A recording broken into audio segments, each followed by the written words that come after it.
tardes. Vamos a empezar con un nuevo tema que es el procesamiento de datos de variables continuas. ¿Sí? Recordemos que en el video anterior habíamos visto cómo se procesaban los datos de variables discretas. Habíamos visto los conceptos de procesamiento de datos, ¿sí? Habíamos visto cómo eran los valores de tendencia central, los valores de dispersión, pero todos los ejemplos que habíamos dado en la clase pasada, el video pasado, eran de procesamiento de datos de variables discretas. Vamos a ver ahora esos mismos conceptos, cómo se procesan en las variables continuas. ¿Estamos? Entonces, las variables continuas hay que siempre hay que procesarlas de manera agrupada. No se puede procesar una variable continua que no se agrupe. ¿Qué quiero decir con esto? Vamos a dar un ejemplo. Después volvemos a la filmina, pero voy a dar un ejemplo. Supongamos que quiero medir la altura de los alumnos que están presentes en este curso. Altura. ¿Sí? En metros. En metros. Vamos a poner las unidades en las que quiero medir la altura. Bien. Y supongamos que tengo un instrumento. Y el único instrumento que tengo es un instrumento que tiene la siguiente precisión. Precisión del instrumento es lo que es capaz de medir el instrumento. Entonces tengo un instrumento digital que tiene en el display, vieron que los instrumentos digitales tienen un display, ¿o no? Entonces en el display tiene un entero y 2 decimales. Entonces voy a medir la altura de los que están presentes en este curso o de un grupo de la universidad. Entonces, mido al primer individuo y el instrumento me dice 1,72. Por ejemplo. ¿Sí o no? 1,72. ¿O no? Les hago una pregunta. ¿Realmente el individuo midió 1,72 o es lo que percibió el instrumento? Es lo que percibió el instrumento.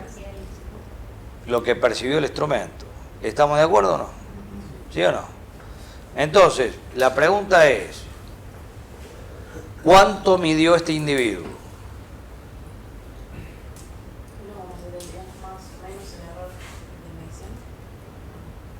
Sí, pero si me tenés que dar una contestación exacta, ¿qué me dirías? En ese momento. 1,72. ¿Qué me dirías? ¿1,72? No, 1,72, volvamos otra vez.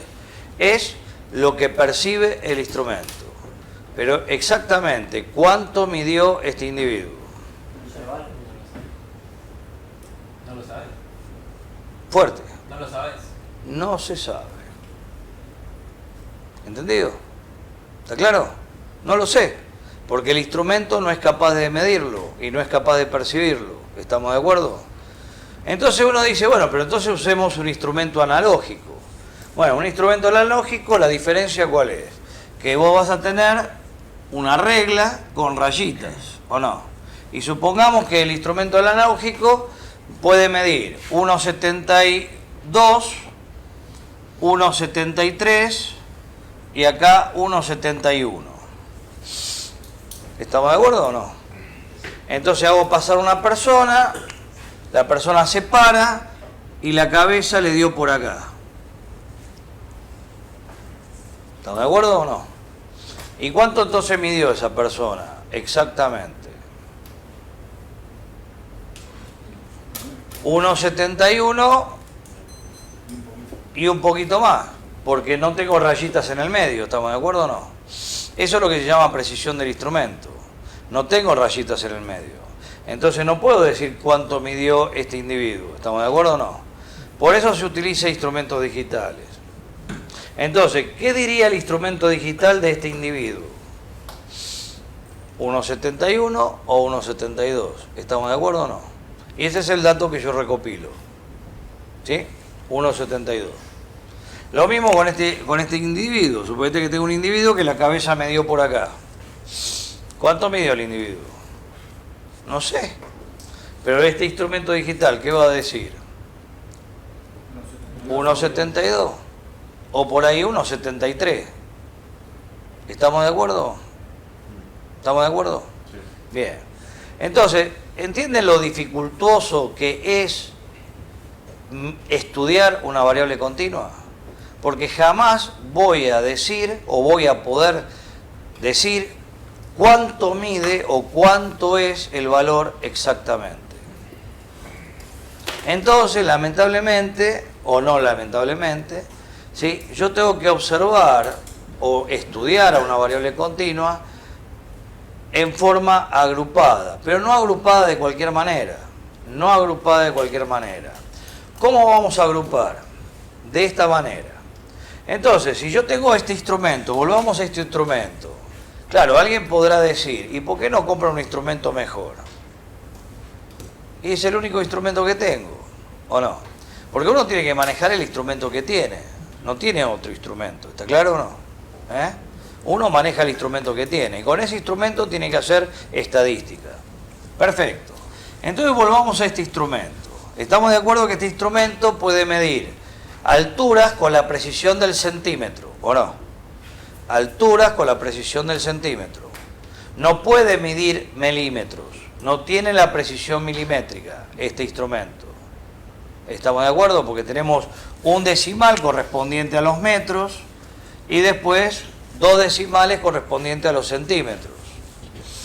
¿Está claro? ¿Sí o no? ¿Está claro? Sí. Bien. Entonces, tomemos datos.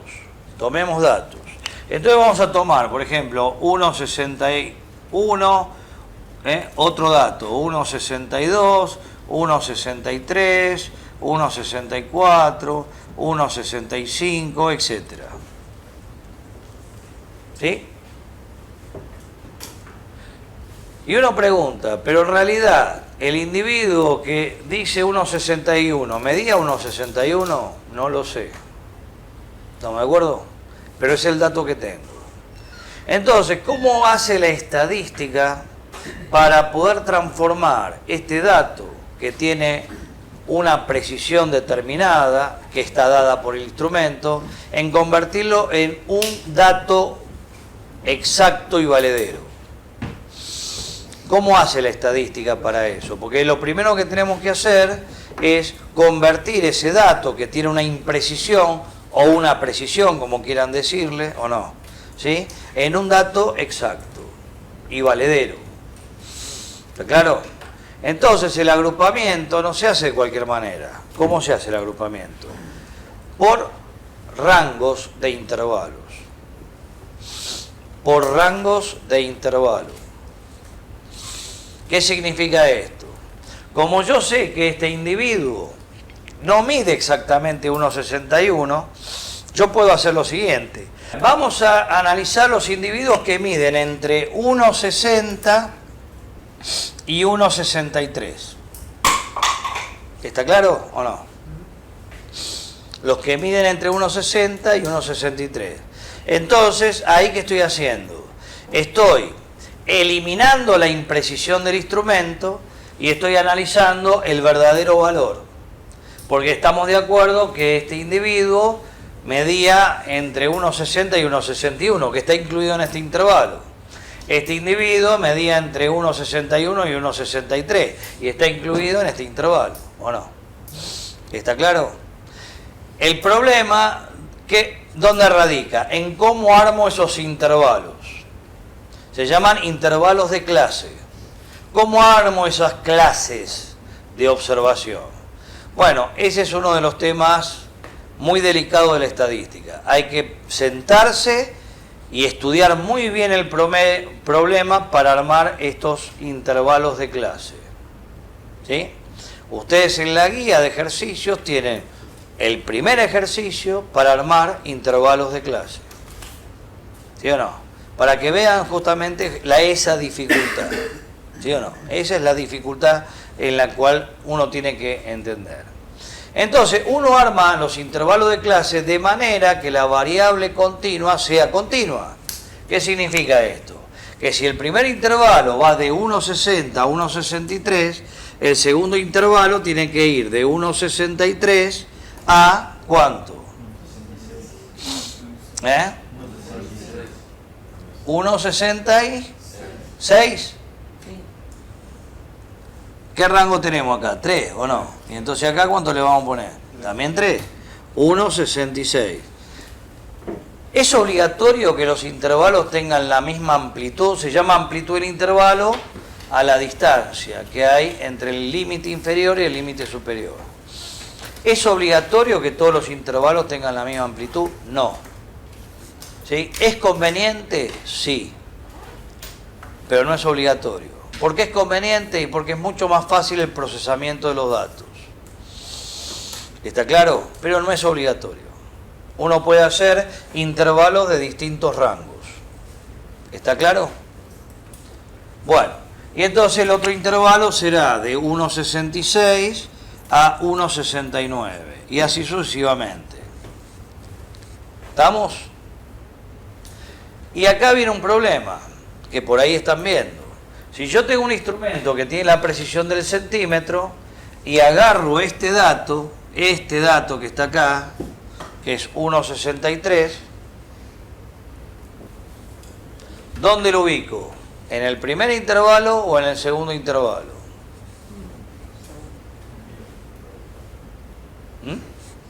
¿Dónde lo ubico? No lo puedo ubicar en los dos, ¿o no? Porque si no estoy duplicando los datos. ¿Estamos de acuerdo o no? Tenés que definir si es incluyente o excluyente. Tenés que definir si de un lado es incluyente o excluyente. Bueno, esa es una forma. Entonces tenés que hacer una capacitación, ¿o no? Tenés que agarrar a los individuos que van a tomar datos y capacitarlos. Decirle, mire, señores, usted va a trabajar con intervalos abiertos y cerrados, ¿o no?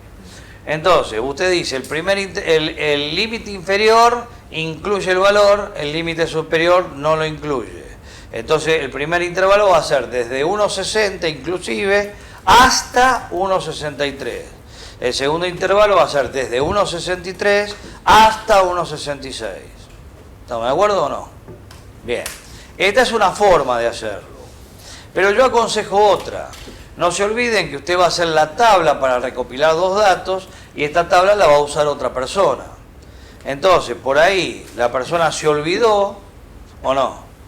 O son dos operadores los que van a trabajar con los datos y el operador del turno mañana, por ejemplo, en una fábrica, el operador del turno mañana entendió lo que usted le dijo, el operador del turno tarde lo entendió al revés y el del turno noche se olvidó, entonces tira la moneda y dice, bueno, si cae cara lo pongo arriba, si cae seca lo pongo abajo. ¿Está claro o no? Entonces conviene siempre hacer, ¿sí?, la clasificación, o sea, estas clases, conviene hacerlas de una manera que sea imposible de confundirse. ¿Y cómo se hace esto? ¿Cómo se logra esto? Muy sencillo. Si el instrumento tiene una precisión del centímetro, usted trabaja con otra precisión que el instrumento no sea capaz de percibir.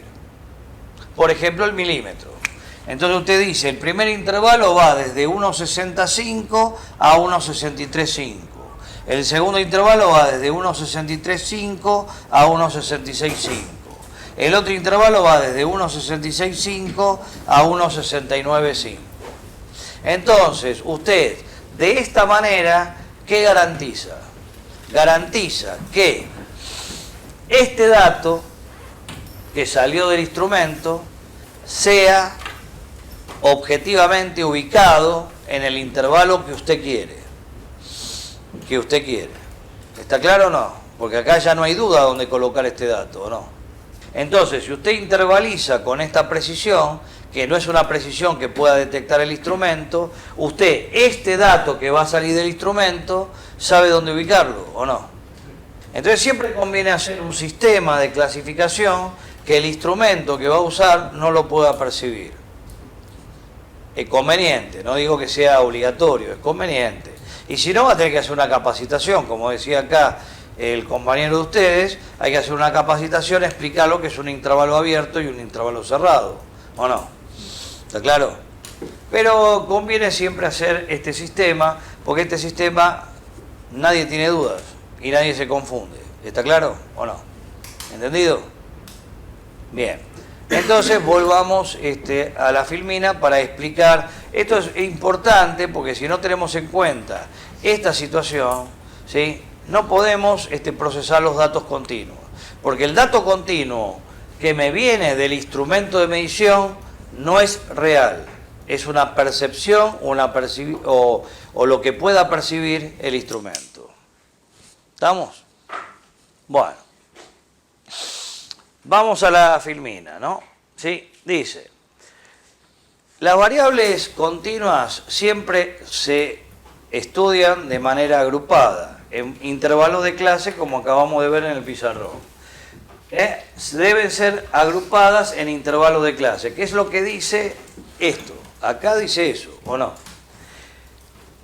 El otro problema al cual me puedo enfrentar es el número de clases, a adoptar. ¿Cuántas clases? 10 clases, 3 clases. Las clases son la cantidad de intervalos que usted va a poner, ¿o no? ¿Sí? ¿Cuántos intervalos vamos a poner de clases? ¿Estamos de acuerdo o no? ¿Sí? Entonces, el número de clases a adoptar solamente depende de la precisión que se quiera tener. ¿Está? Yo adopto la cantidad de clases en función de la precisión que uno quiera tener de los resultados estadísticos. Pero tengan en cuenta una cosa. Un elevado número de clases, que me daría una precisión muy buena, que va desde 1,65, ¿no?, hasta 1,635, ¿sí o no? Digo, no. Vamos a hacer otra precisión para yo poder ser más preciso. Valga la expresión, esta redundancia sirve. Entonces yo digo, no. Este rango es demasiado ancho. Entonces lo voy a comprimir más. Comprimir más, ¿qué implicaría? Hacer más clases, ¿o no? Para incluir todos los datos. ¿Estamos de acuerdo o no? Entonces yo hago esto, ¿no? ¿Sí? En vez de 1,65 vamos a hacer, ¿sí? 1,635 voy a hacer 1,68. Más preciso, ¿o no? ¿Esto qué implicaría? Hacer un montón de intervalos, ¿o no? ¿Sí? ¿Y qué haría eso? El número elevado de intervalos, de clases.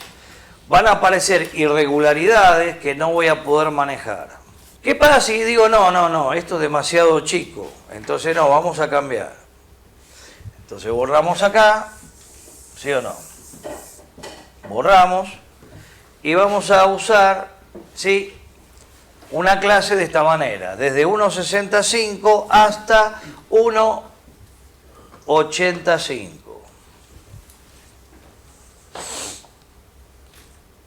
¿Estamos de acuerdo o no? Ahí voy a tener muy pocas clases, ¿o no? Muy pocos intervalos de clase. ¿Estamos de acuerdo con eso? No. ¿Sí? Pero ¿qué pasaría? No podría estudiar la diferencia, ¿sí?, entre las alturas. Por ejemplo, soy fabricante de ropa. ¿O no? Soy fabricante de ropa y haría 2 talles, nada más. ¿O no? ¿Sí o no? 2 o 3 talles, nada más. ¿Entendido o no está entendido lo que digo? Entonces, cuidado que el armado de los intervalos de clase es un armado que hay que pensarlo muy bien y muy detenidamente. ¿Está? Entonces, al contrario, como dice la filmina, un número demasiado restringido de clases conduce a una pérdida de información, porque voy a perder la información de la variabilidad, que por ahí es lo que me interesa a las alturas. Por ejemplo, fabrico autos. Vamos a otra, no fabriquemos ropa, fabriquemos autos. ¿Sí o no? Automóviles. Entonces yo tengo que diseñar técnicamente la corredera del asiento del conductor. La corredera. ¿Estamos de acuerdo? Entonces, ¿para qué le voy a poner tantas posiciones a la corredera? ¿Le pongo 2? ¿O no? Y listo, ya está. ¿O no? ¿Le pongo 2? No. Justamente ahí tengo que ver, no tengo que ser más preciso, o sea, le tengo que dar más intervalos, ¿o no? Para saber realmente, ¿no? Si una persona petiza, sin ánimo de ofender, ¿no? Puede alcanzar los pedales, y una persona muy alta, ¿sí? No tiene que manejar encogido, ¿o no? O manejar y que nadie atrás pueda viajar, ¿o no? Porque a veces los muy altos, ¿qué hacen? Corren el asiento totalmente para atrás y encima lo reclinan para poder estar cómodos, ¿o no? Una persona muy alta. Entonces uno tiene que estudiar, ¿sí? Y entonces vos decís, o restringo las clases o amplío las clases, y va a depender del estudio. ¿Entendido? ¿Está entendido? Bien.